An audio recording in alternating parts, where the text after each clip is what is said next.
Le gouvernement ne rendra pas public les résultats de sa campagne de dépistage. Ont été testés les ministres, les membres des cabinets et les hauts fonctionnaires. Mais pas question pour le gouvernement de divulguer les noms des personnes qui seraient positives. On n'est pas un tribunal. On a lancé cette campagne de dépistage au nom de l'exemplarité et de la sécurité de l'État. Si des résultats s'avéraient positifs, le gouvernement assure qu'il se séparerait des personnes concernées. C'est déjà arrivé cette année.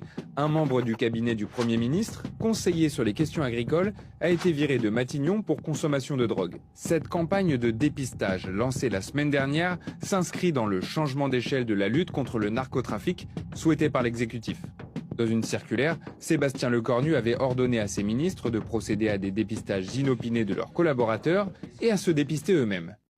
Ah bon? Ils veulent pas rendre public? Pourquoi?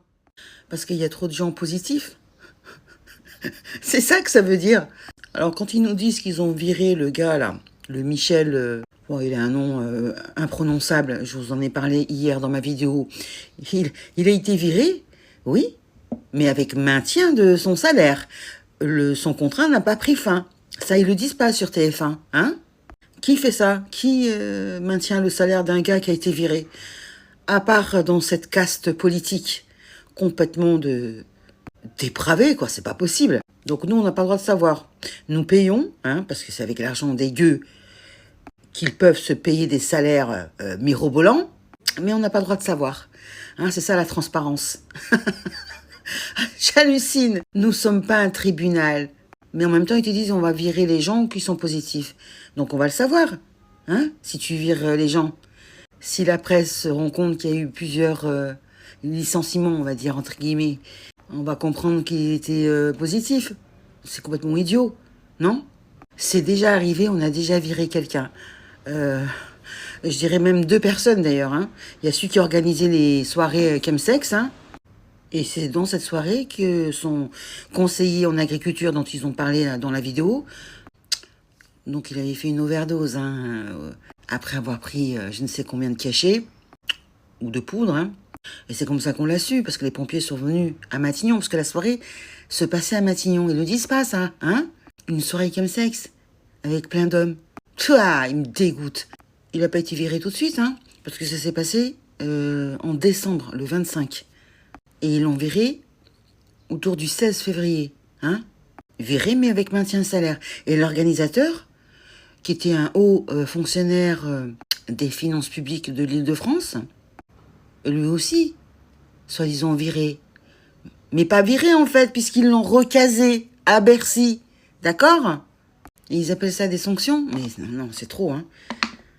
De toute façon, on va pas vous lâcher. On va vous afficher, comme vous le faites pour nous.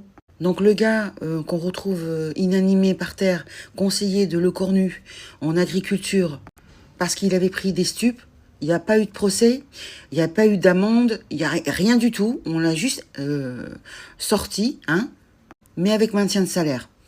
Ça, c'est de la justice, ça? Et après, ils nous font croire qu'ils vont faire des dépistages inopinés. Oui, oui, mais on va pas vous donner les résultats. Pardon? Nous, on veut savoir qui nous gouverne, hein? Hein, parce que j'ai l'impression qu'il n'y a que des détraqués et des dépravés, hein, des pervers. Est-ce que vous vous rendez bien compte ce que c'est qu'une soirée chemsex, hein? C'est une orgie entre hommes. Et ça nous gouverne, en fait. Ça, c'est maintenu dans nos institutions. Hein, malgré les circonstances, malgré le scandale, ils sont maintenus dans nos institutions. L'autre avec maintien de salaire, mais il fait quoi toute la journée? C'est-à-dire qu'il va garder son salaire ad vitam aeternam, hein, puisque son contrat n'est pas terminé, en fait. Il n'y a pas fin de contrat. C'est-à-dire que cette situation n'existe pas dans le Code du travail. Mais pour eux, si, ça marche. Mais c'est ça, c'est insupportable, je vous le dis, hein. Mais qu'est-ce qu'ils se foutent pas de notre gueule, sérieusement? Oui, on va faire des dépistages pour montrer un peu de moralité, d'éthique. Tu parles. Ils veulent même pas, ils osent même pas nous montrer les résultats. Ceux qui prouvent bien qu'ils sont tous camés, ils sont tous camés. C'est ça que ça veut dire. T'es pas d'accord? Eh bien, si t'es d'accord, partage la vidéo et lâche-moi un petit commentaire, ça me fera plaisir. Ciao.